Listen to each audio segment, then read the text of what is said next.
Baie welkom almal. Dit is 'n lang week, reënerige week. So vandag wil ek ons fokus die maand op groei. So ons gaan bietjie kyk na hoe ons kan groei nader aan die Here, waar ons uit die Bybel uit kan sien hoe ons kan groei. So ons gaan vlugtig 'n lang skrif lees en dan gaan ons net deur die groei gaan van die vroeë kerk. So vandag se tema gaan oor getrou, gegroei en gestuur. So ons gaan 'n bietjie op Paulus fokus vandag oor die briewe wat hy geskryf het. Dit is 'n tema wat ek lank op wou begin het die jaar, maar die tyd het nou eers aangebreek vir dit. So ja, dit is die bottom crash was hy.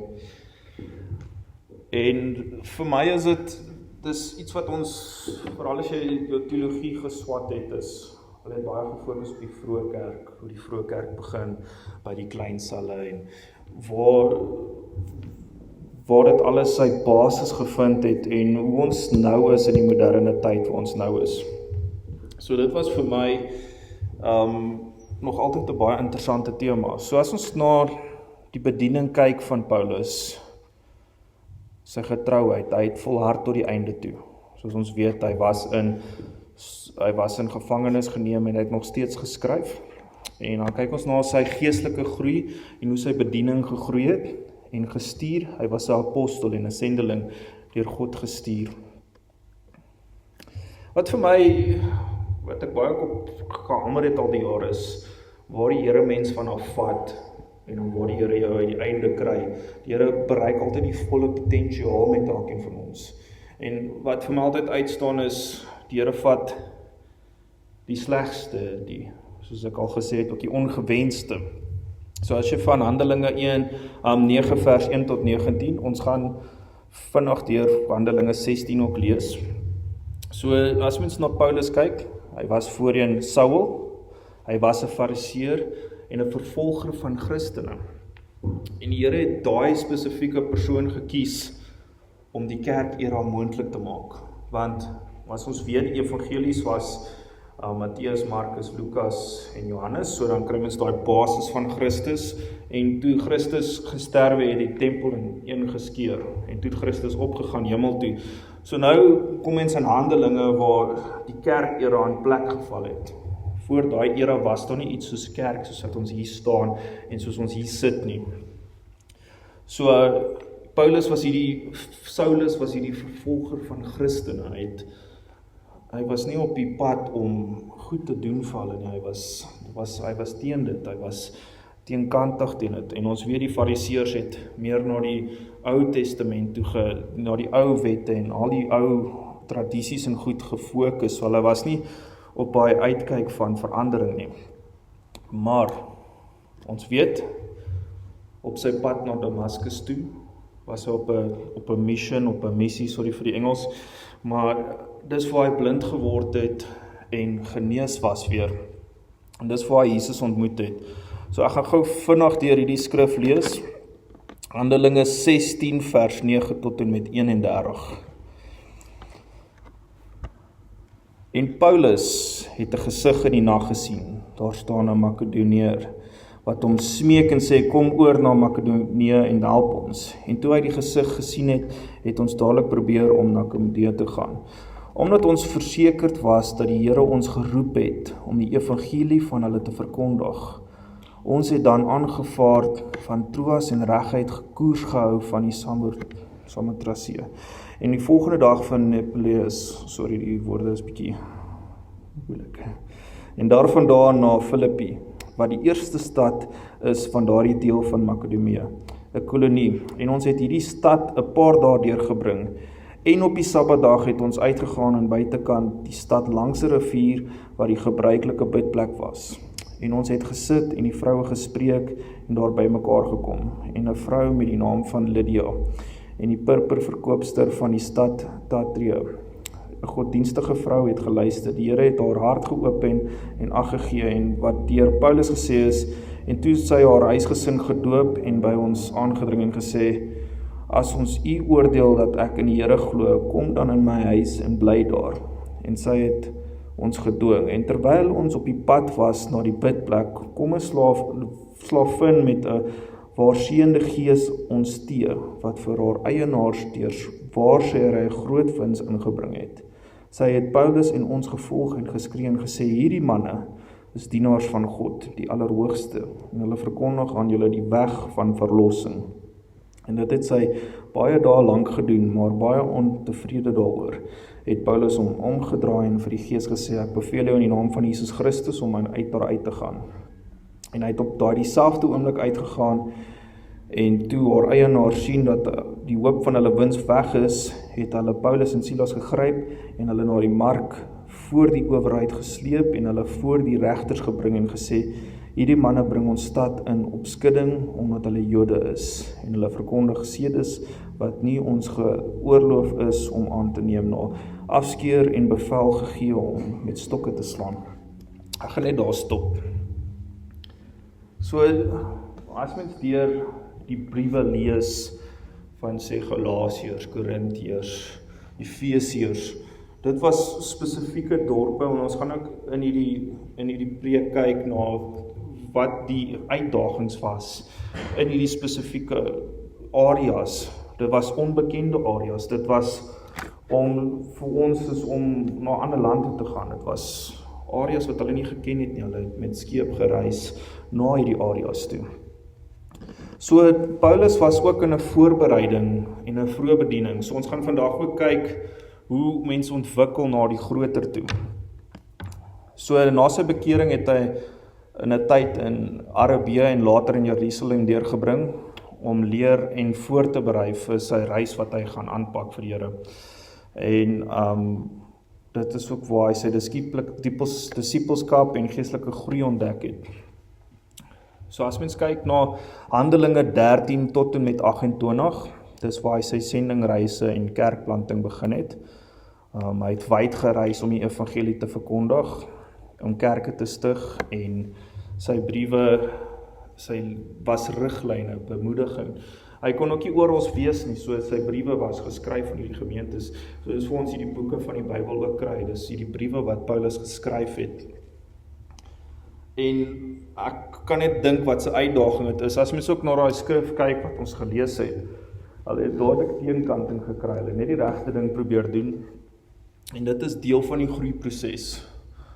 As jy die regte ding wil doen, daar gaan altyd 'n prys wees, daar gaan altyd teenkanting wees, en ek kan sien in sy geval, was daar altyd, as jy na sy hele lewe in geheel kyk, daar was altyd uitdagings gewees, want hy was in onbekende areas.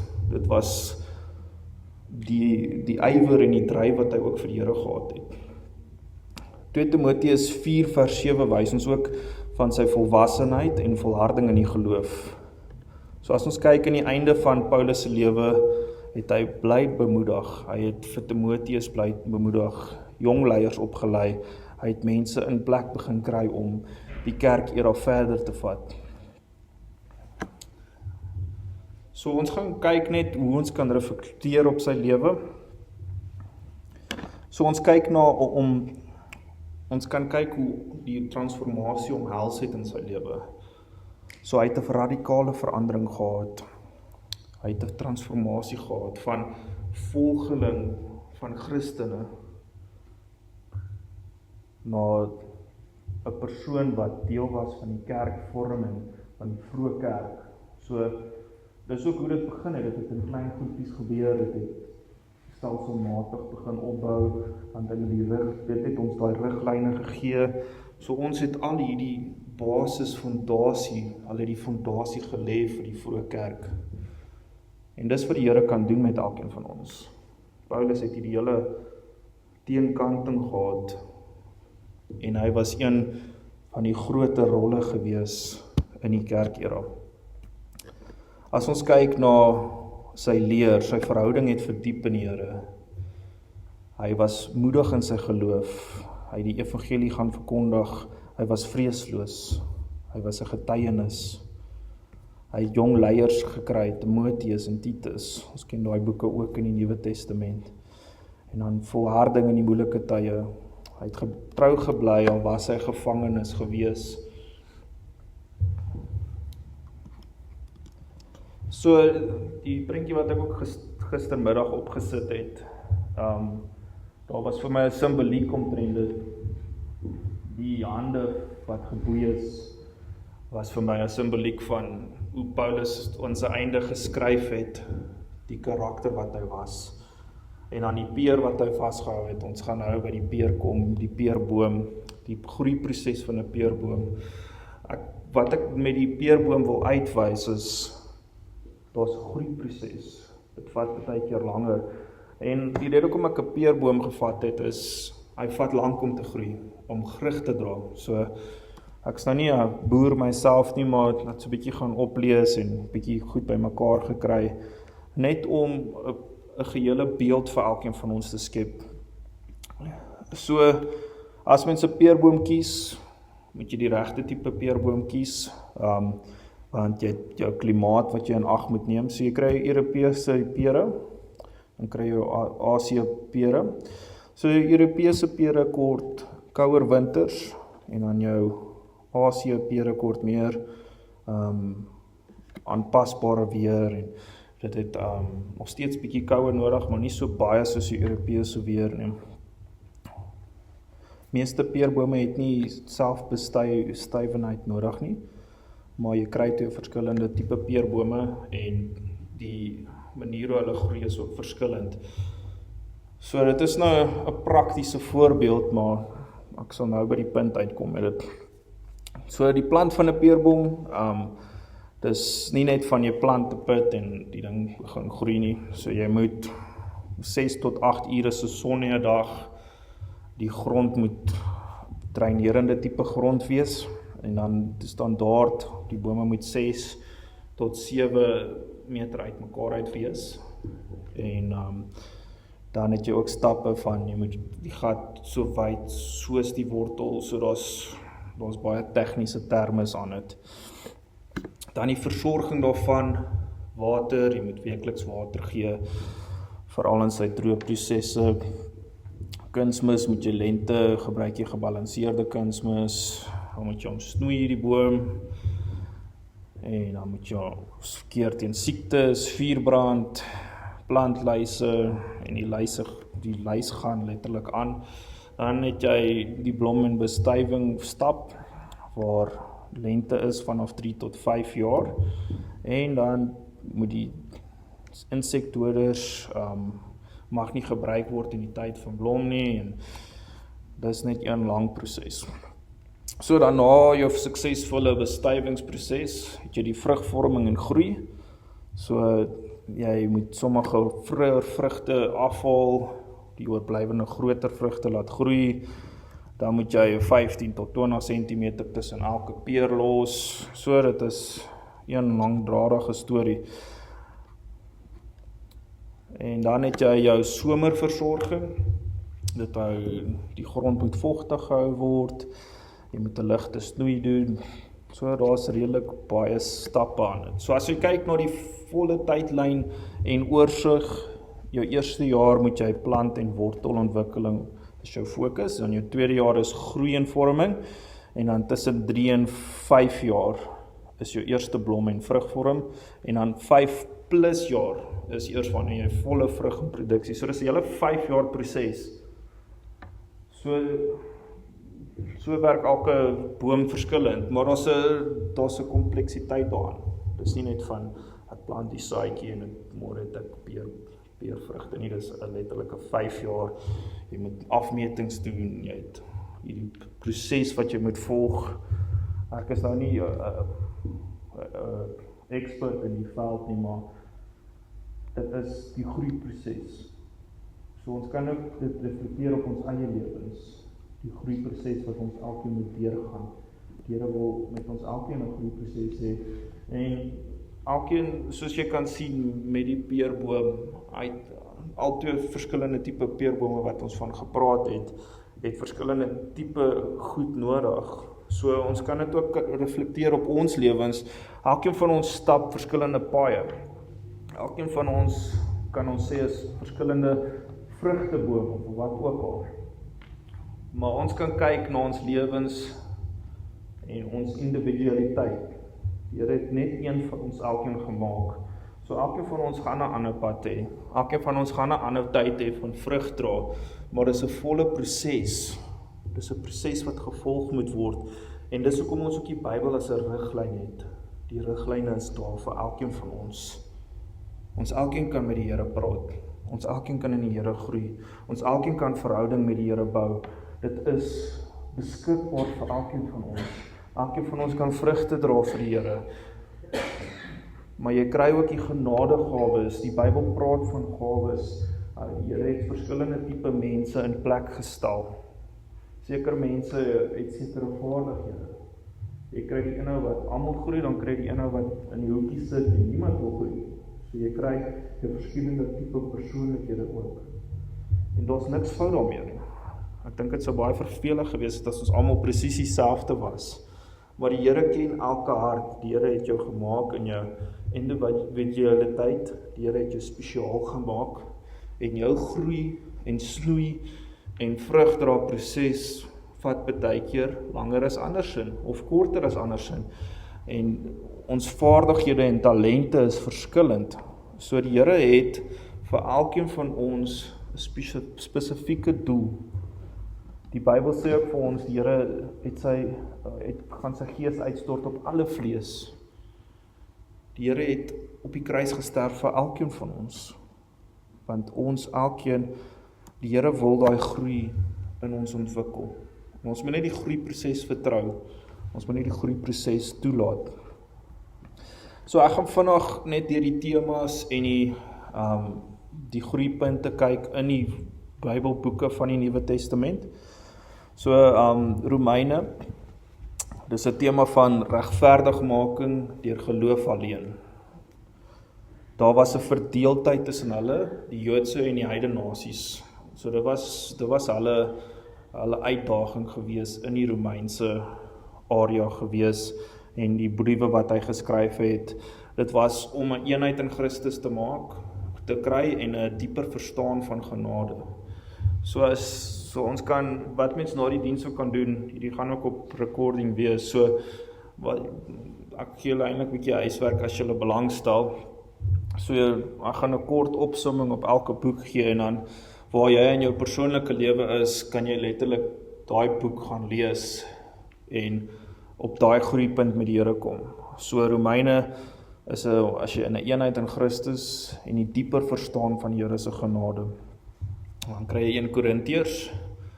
Dis 'n tema oor morele reinheid, geestelike gawes en liefde. En dan hulle uitdagings in die Korinte was, hulle het partyvorming, so hulle het tipe van klieks gemaak, en daar was van orde in die eredienste, so daar was bietjie chaos gewees. So die groeipunt daar is om lering oor liefde as die hoogteweg. So hoe om orde in die gemeente te skep, hoe om 'n eenheid te kry, so as mens na 1 Korintiërs kyk, dis die fokuspunt daarvan. So as jy in jou eie lewe met, sê maar, eenheid sukkel of gesag sukkel, dit is 'n baie goeie boek om na te gaan kyk, en in daai boek kan jy ook waarde in dit vind.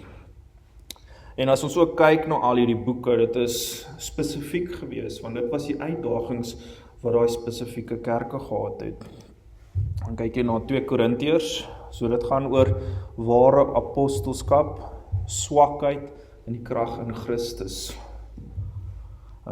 Die tekortkominge wat hulle in daai tyd gehad het in 2 Korintiërs, daai spesifieke boeke, hulle het gesukkel om aan die gesag toe te wy van Paulus. So die groeipunt wat ons na kan kyk is aanvaarding van ware geestelike leierskap en hoe om nederig te wees, hoe om onder gesag te kan staan. Dan het ons Galasiërs, so dit is die vryheid van die wet.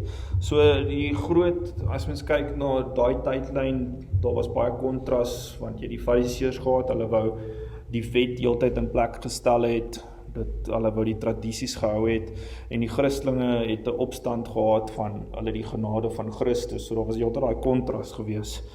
So dit gee mense 'n beter beeld en 'n beter prentjie van die vryheid van die wet, hoekom ons nou in die Nuwe Testament is. So die kortkominge, die uitdagings wat hulle daar gehad het, was vals leraars, mense wat die mense terug in die wet wou teruggee en natuurlik uit die genade van Christus so hulle wou daai Ou Testamentiese rein ingebring het. So ons groeipunt wat jy in Galasiërs kan kry is jou vryheid in Christus. Hoe vry ons in die Here is en hoe die Here se genade is vir ons. Dan Efesiërs, dis 'n tema van eenheid van die kerk in die liggaam van Christus. So hulle tekortkominge in Efesiërs hulle was onkundig, daar was verdeeldheid. So hulle het nie geweet eintlik waarvan hulle praat nie. Hulle was onkundig. So dit was half die blindes het die blindes gelei. Dan het jy 'n groeipunt wat jy kan kyk in Efesiërs, dis geestelike volwassenheid en hoe jy net kan groei en groei moet toelaat.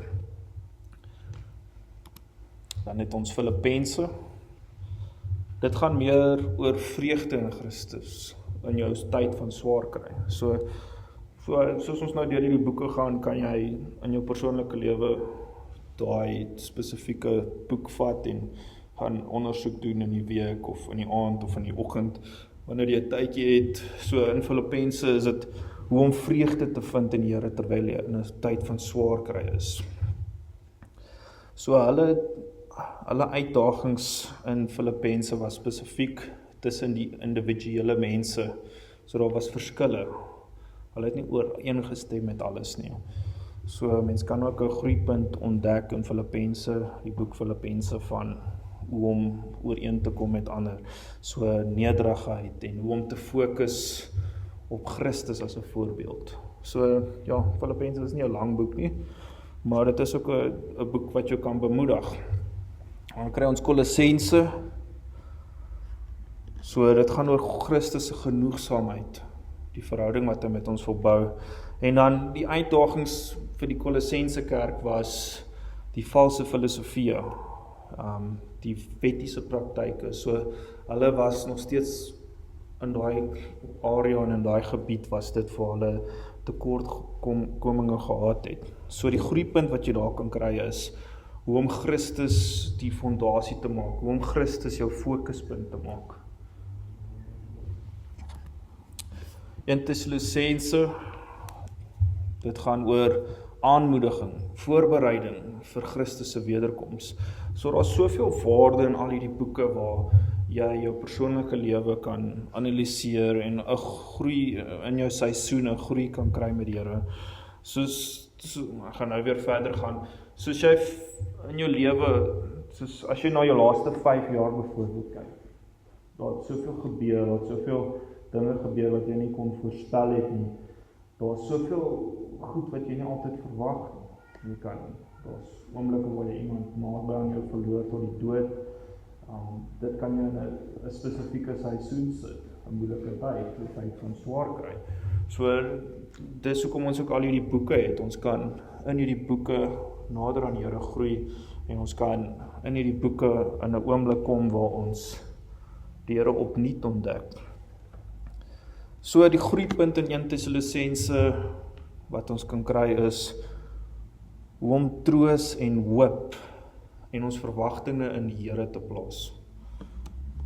Dan 2 Tessalonisense, dit gaan meer oor die eindtyd gebeure, meer om dit beter te verstaan, en dit gaan maar, die tekortkominge in 2 Tessalonisense was maar meer oor leiheid en hulle valse gerugte, so ja, dit was net weer om rigting in te bring.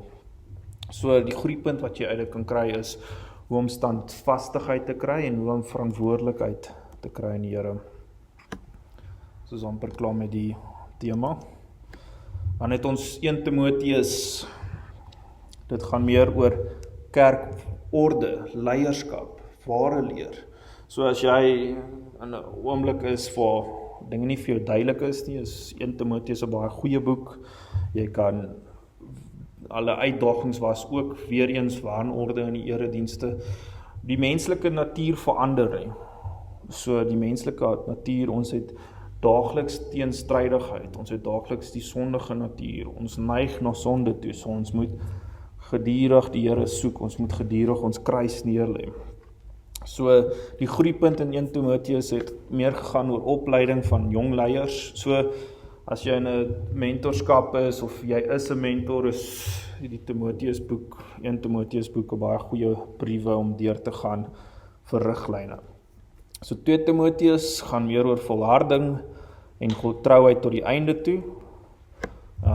Alle uitdagings was maar weer swak leierskap en die afval.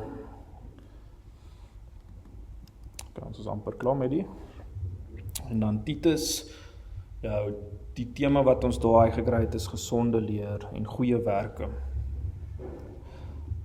Soos ek ook hierdie temas kyk is, en dis wat die Nuwe Testament ons so baie leer is, daai daaglikse heiligmaking, daai daaglikse soektog na die Here. En dis vir ons groei kan kry in die Here is, ons hoef net te soek. En die Bybel sê ons, as jy soek sal jy vind, so ons moet werklik waar net na die Here toe jaag. En dis hoekom ons hierdie Nuwe Testamentiese boeke het, dat ons dit in ons persoonlike lewe kan toepas. So as jy na Titus kyk, hulle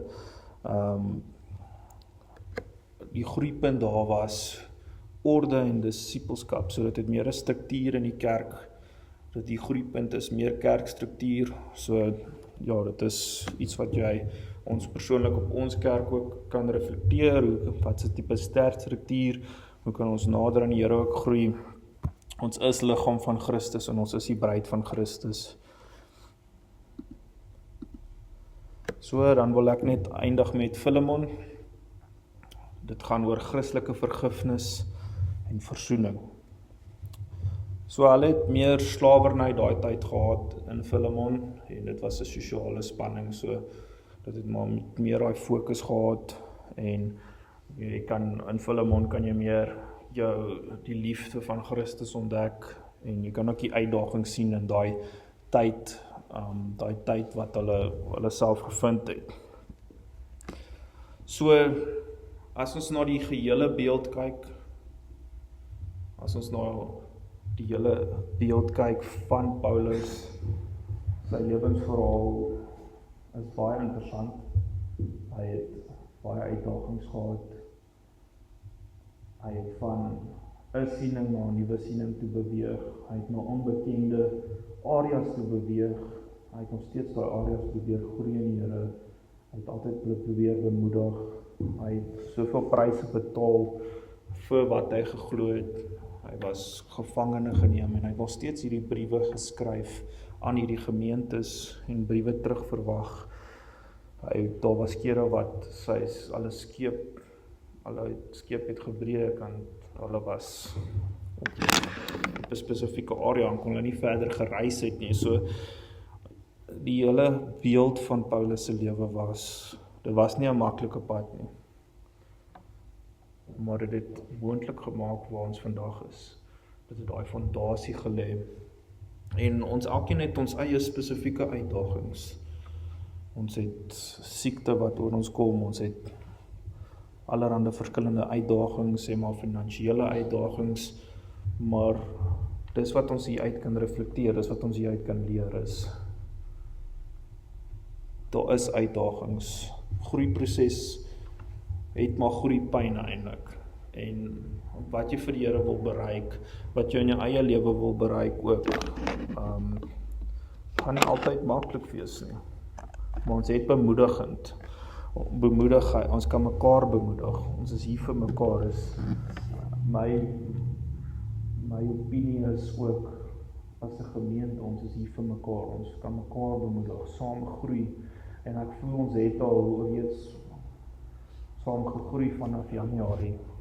Dis wat ons ook die jaar wil bereik met die gemeente is, daar moet voeding wees. As jy kerk toe kom, dit moet soos 'n hoofgereg wees. Jy moet iets kan ontvang en dit die hele week saam met jou kan dra.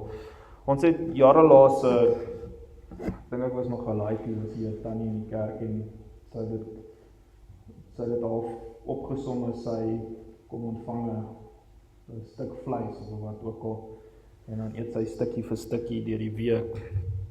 So, ja, dis wat ons as gemeente wil bereik, en ons wil werklik waar net saam groei, en dis wat ons in die maand wil fokus is, hoe kan ons saam groei, hoe kan ons daar wees vir mekaar, en dit kan eenvoudig wees, die Here wil werklik net hê, mens moet in 'n eenheid beweeg, en dis wat ons uit hierdie boeke en briewe van Paulus uit kan kry.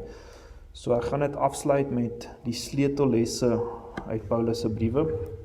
So God gebruik die onvolmaakte mens en gemeentes om sy volmaakte plan te bereik. So die Here gebruik die gebrokene, die Here gebruik, almal van ons het tekortkominge, en die Here gebruik ons nog steeds om sy volmaakte plan in plek te stel. So as jy kyk ook na elke gemeente en elke boek van die Nuwe Testament wat Paulus geskryf het, hulle het gegroei deur die leer, hulle het gegroei deur die korreksie, die disipelskap, so die riglyne wat daar geplaas is, het groei verseker. So as iemand vir jou partykeer 'n moeilike woord gee of kritiek gee, vat dit as iets positiefs. Kyk waar jy daaruit kan groei. Maar Paulus het liefde, gesag en waarheid gebalanseer om mense nader aan Christus te bring. Ons moet nou nie die hele tyd die Bybel oor mekaar se kop slaan nie. Ons moet werklik waar gesag teenoor mekaar wys, liefde teenoor mekaar, diensbaar wees teenoor mekaar. Dis werklik hoe ons nader aan mekaar kan groei. Partykeer moet met mekaar 'n harde woord gee, maar dit gaan oor die liefde, die soektog van liefde, die soektog van groei. Hoe kan ek iemand anders help? En dis hoe ons mekaar kan uitdaag vandag ook. Hoe kan ek iemand anders te help om te groei? Hoe kan ek 'n rol in iemand anders se lewe speel om hulle nader aan Christus te kry? Ja, ons moet op ons eie ontwikkeling ook fokus. Die Bybel sê ook al die balk uit jou eie oog uit. So, ja, ons moet op ons eie groei fokus, maar ons moet ook fokus, hoe kan ons ander laat groei? Hoe kan ek die persoon langs my beïnvloed? Hoe kan ek 'n goeie invloed hê vir iemand anders? Hoe kan ek anders te optree as iemand my benadeel? Hoe kan ek 'n posisie van groei inneem? So ja, ek wil vir julle uitdaging gee die week. Gaan kyk na hierdie boeke van Paulus, die briewe wat hy geskryf het, en kyk wat se boek jy kan vat en in jou eie persoonlike lewe kan reflekteer daarop, en kyk hoe jy nader aan die Here kan groei. Soos ons bespreek het, elke boek het verskillende uitdagings, en elkeen van ons is op verskillende fases van ons lewens, elkeen van ons het verskillende tipe struikel. En ek het ook struikel in my lewe, en ek het ook areas waar ek moet groei. Ons elkeen, daar's altyd plek vir groei, en ons moet altyd groei toelaat. So ek wil dit afsluit met daai boodskap, en ek vra net dat julle julle oë sal sluit saam met my. Here, dis werklik waar my hart se begeerte, Here, dat ons as gemeente net nader en nader aan U groei, Here. Here, dis my hart se begeerte dat ons net goeie vrug sal dra. Here, ek vra dat U met elkeen sal wees, Here, en dat ons in 'n posisie kan kom om net meer daar vir mekaar te wees, Here. U het werklik hierdie gemeente geseën met goeie mense, kinders van die Here. En Here, ek wil vir U dankie sê vir die invloed, die bydra wat elkeen gee, Here. Ek staan nie vandag hier om groot woorde of mooi woorde te praat nie. Ek staan hier vir die roeping, Here. Ek staan hier vir die gehoorsaamheid van die roep. En ek staan hier vir die mense, Here. En dit is vir my altyd mooi